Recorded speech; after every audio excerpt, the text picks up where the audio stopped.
In today's video, we find out where did our adventurers go after protecting Alphonse from the orc attack.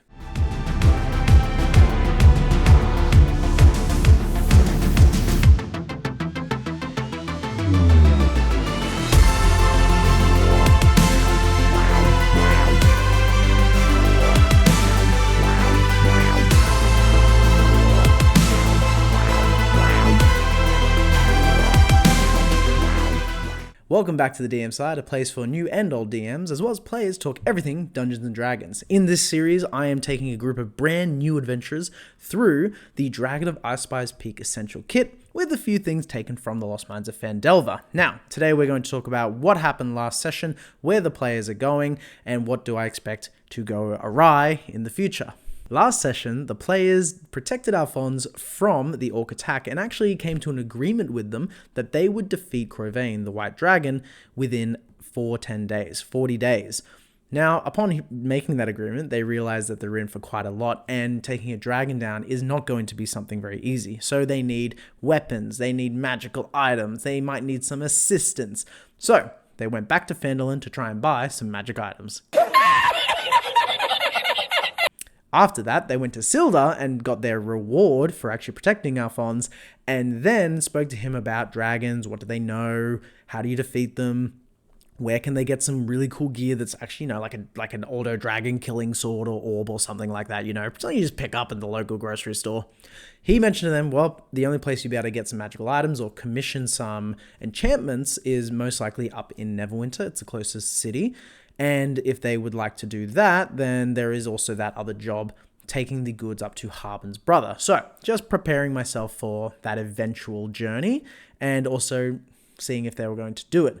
They decided that Gnomengarde was actually closer in terms of on the map, and it had the potential for a magical item, the wizard's hat. They decided they'll do Gnomengarde first and then continue along their journey and go up to Neverwinter, and then along the way, they will also go and deliver the goods to Harben's brother. Everything was seeming pretty good until they saw Sister Gariel again praying at the shrine.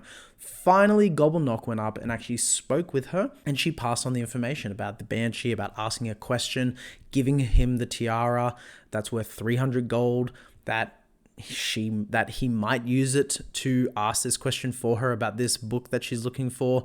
And so the party discussed for quite a while whether they should go and do that. They came to the agreement, well, look, we don't actually have a question right now that we would want to ask. Let's kind of wait it out and let's just go do the gnomes. They traveled for about a half day's journey until they finally got to this waterfall area where they could see the water coming down inside the foothills of the Sword Mountain, and they could see some gnomes standing guard out the front. Luckily, they have two people who speak Gnomish, both of the barbarians, funnily enough, and they went in and spoke to them and said, hey, we know that you have this item, we would really like to have it, can we maybe trade, buy, or something along those lines.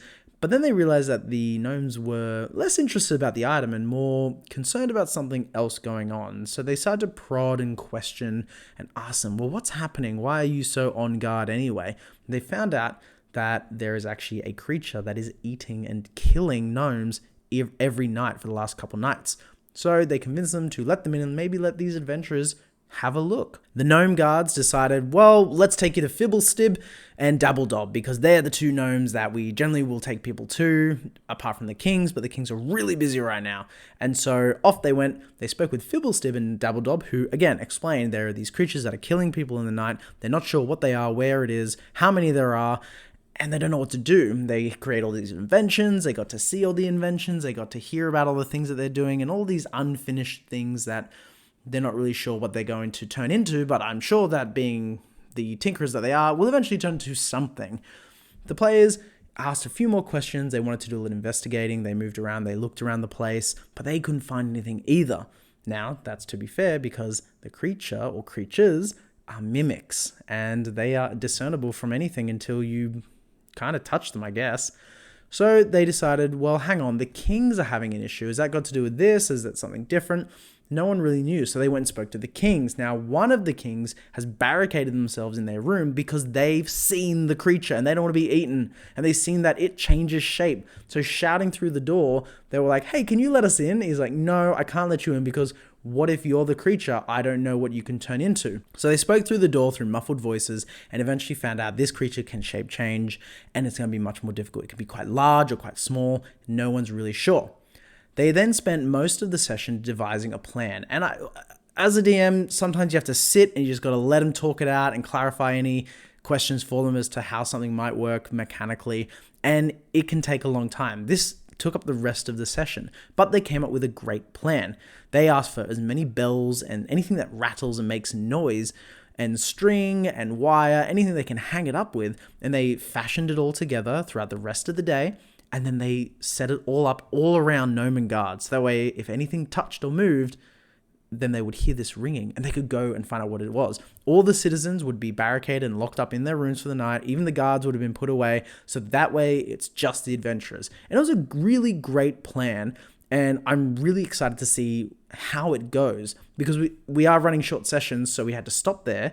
And so next week, what I'm planning for is how will this plan go? Will the bells work? Will they find the 2 mimics that I've hidden there? It's normally 1 mimic in the book, but I do think that 2 would just be better. I feel like at level 3, they're a higher level. They can definitely deal with having 2 mimics in the combat.